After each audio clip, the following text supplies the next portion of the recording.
big heavy flow. Hello Noémie. Salut. Alors tout d'abord, merci d'avoir répondu à notre invitation pour cette speech.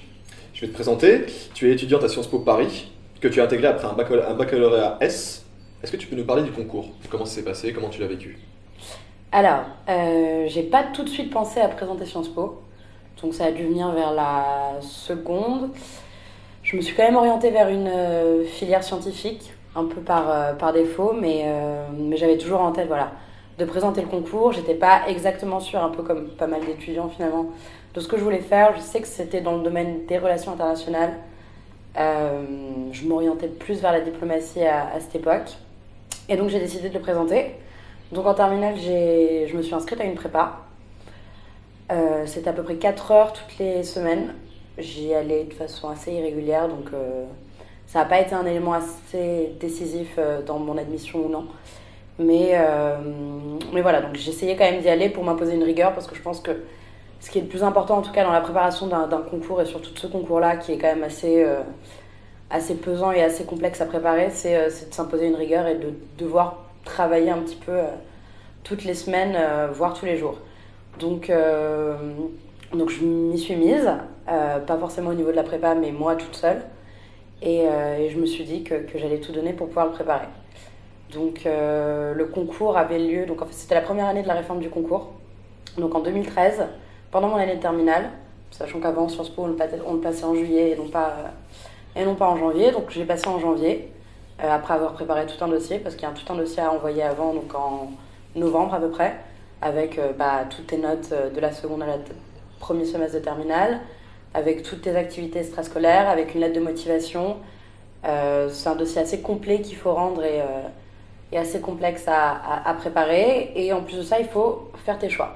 Donc il faut savoir que Sciences Po, ils ont plusieurs campus délocalisés, donc Sciences Po Paris, avec le campus de Paris, et Sciences Po Paris toujours, mais à Reims, à Poitiers, à Dijon.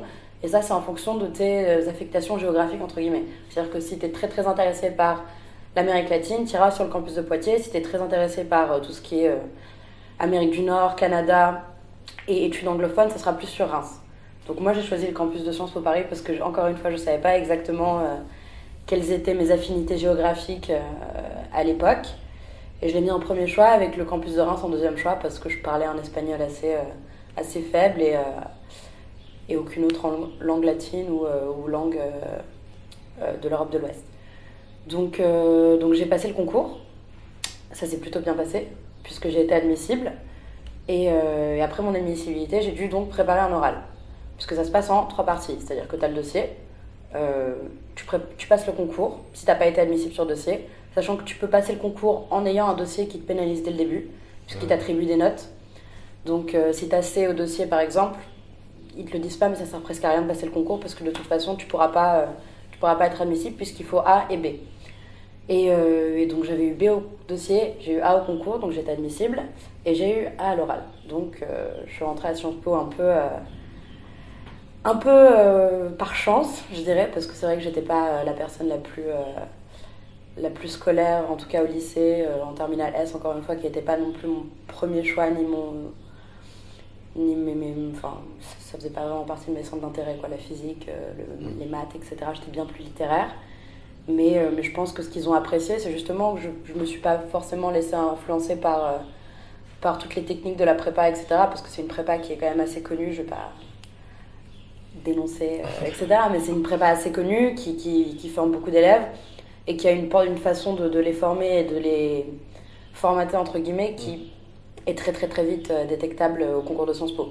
Donc moi, je pense que ce qui m'a permis de rentrer, en tout cas, et ce qui m'a avantagé vis-à-vis des autres, c'est que j'ai su développer ma réflexion et puis agencer mes connaissances par moi-même, au vu de toutes les recherches que je faisais.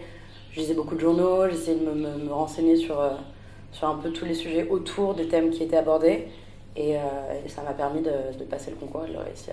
D'accord, très bien. Est-ce que tu peux me dire 2-3 mots sur l'oral? Ça consiste en quoi? Parce que je pense qu'il y a énormément d'élèves qui appréhendent l'oral de Sciences Po Paris, qui est vraiment réputé pour être très dur. Qu'est-ce que tu pourrais m'en dire? Alors, le truc, c'est qu'il n'y a pas vraiment de logique dans leur oral. C'est-à-dire que moi, je parlais quand même du fait que mon père avait des origines israéliennes, que ça m'avait influencé dans mon intérêt pour le Moyen-Orient.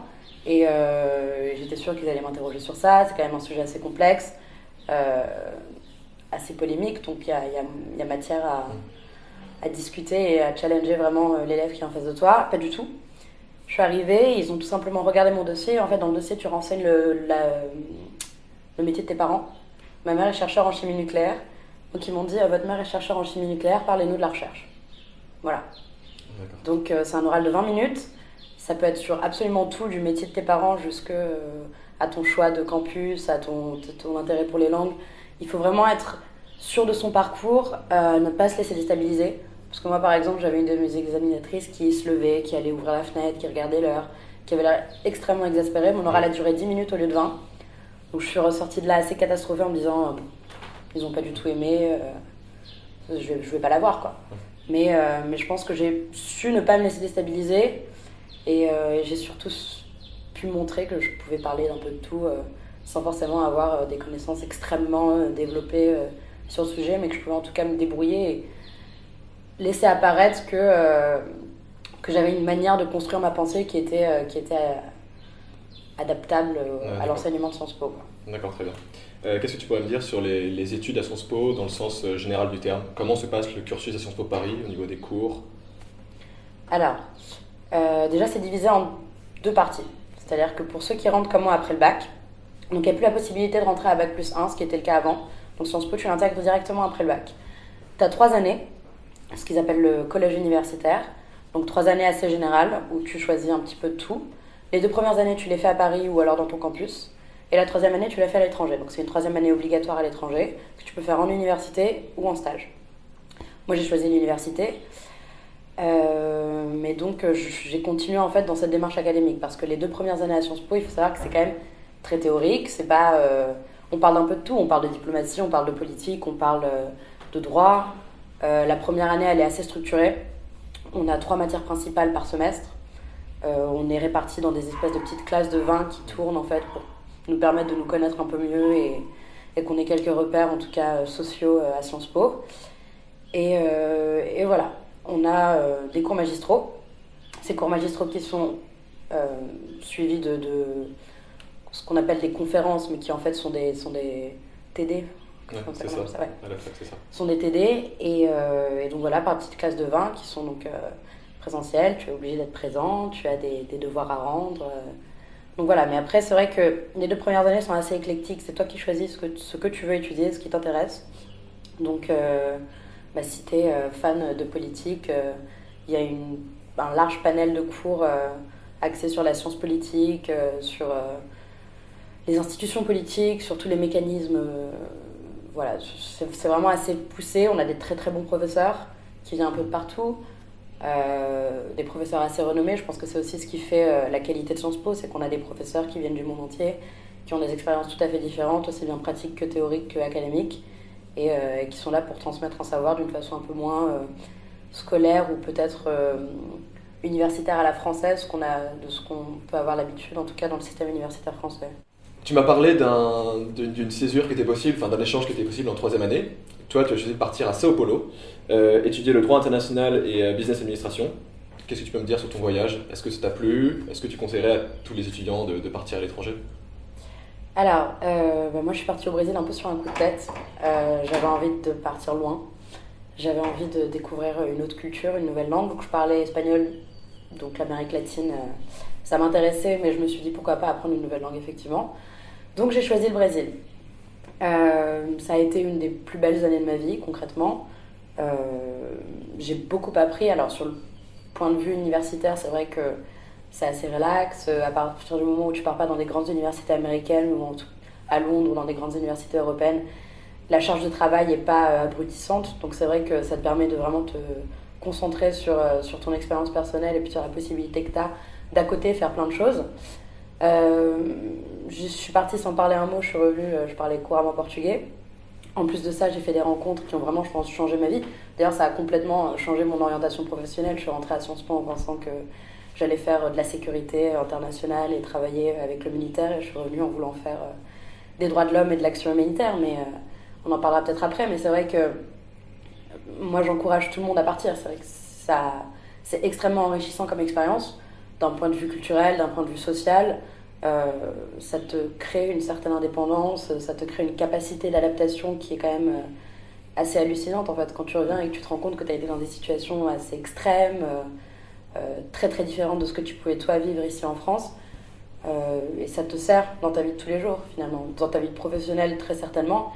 Et puis aujourd'hui, quand on va étudier les relations internationales sans être jamais parti à l'étranger, sans être jamais sorti de son petit confort, c'est un peu compliqué. Donc moi, c'était ma priorité, c'était un peu de m'ouvrir sur le monde et de partir vivre quelque part où je ne serais pas forcément le plus à l'aise ou la plus sûre de moi, mais en tout cas qui me permettrait de développer des capacités autres que celles que je pouvais déjà avoir.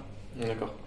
Alors cette année, tu es en master en droit de l'homme et action humanitaire, ciblé Moyen-Orient et Amérique latine. Pourquoi tu as choisi ce master? Qu'est-ce qui te plaisait dans ce master? Je voulais faire PSIA. Donc PSIA, en fait, c'est l'école des relations internationales de Sciences Po. Tout leur master m'intéressait. Donc c'est sur plusieurs thématiques. En fait, à l'intérieur même d'un seul master, on a plusieurs spécialisations qui sont l'action humanitaire ou la sécurité internationale ou le développement.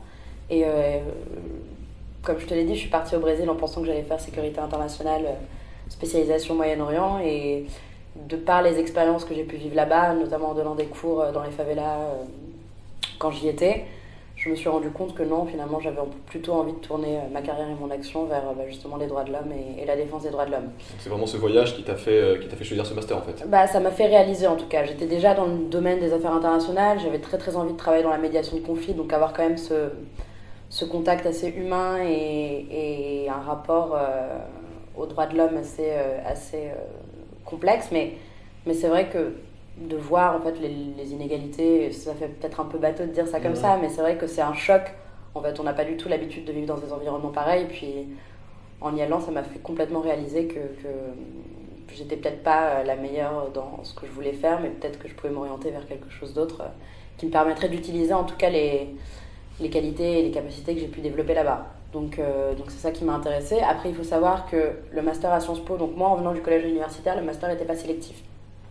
Donc quand tu as fait Sciences Po depuis la première année, tu choisis ton master et la plupart du temps, ta place est réservée de toute façon, à part certains masters sélectifs comme l'école de journalisme ou l'école de droit ou certains doubles diplômes, sinon ta place est assurée.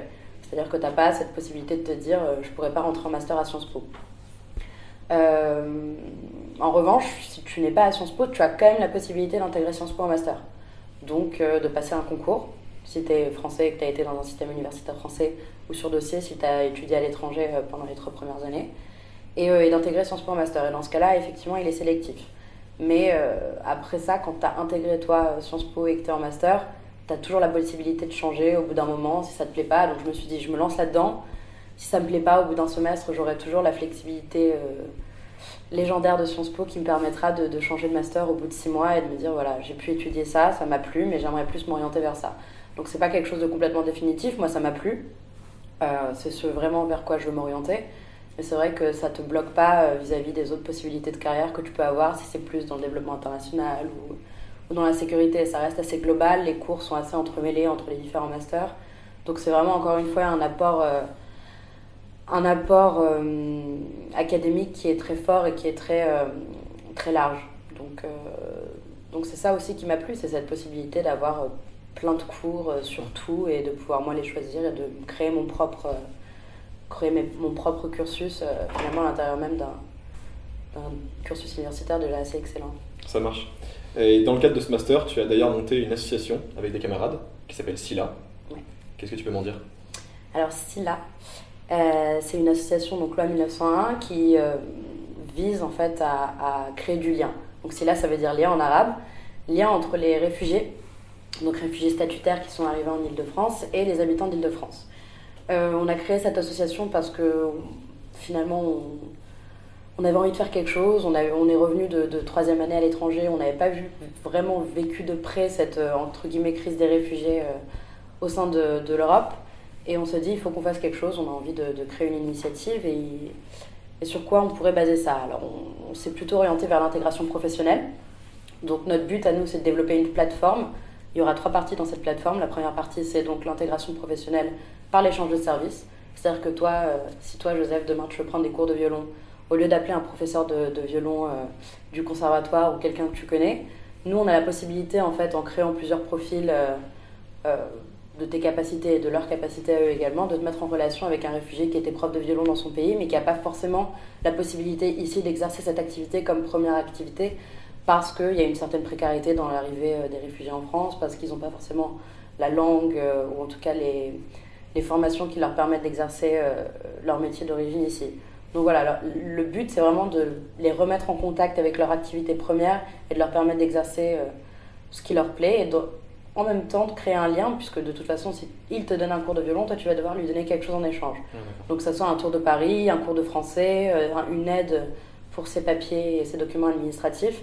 Et donc ça vous permet finalement de connecter, ça lui permet à lui de t'apporter des connaissances, de toi de les recevoir, et puis à toi aussi de pouvoir l'aider et de pouvoir lui faire un peu découvrir ton univers et de connecter comme ça avec lui, mais vraiment sur une relation d'égalité et non pas de je t'aide par charité.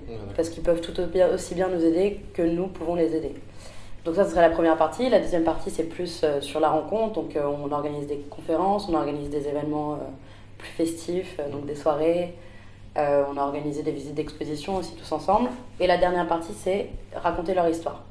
Donc on a été à Porte de la Chapelle, où il y a un grand camp de réfugiés où ils sont tolérés entre guillemets, mais où ils dorment presque dans la rue.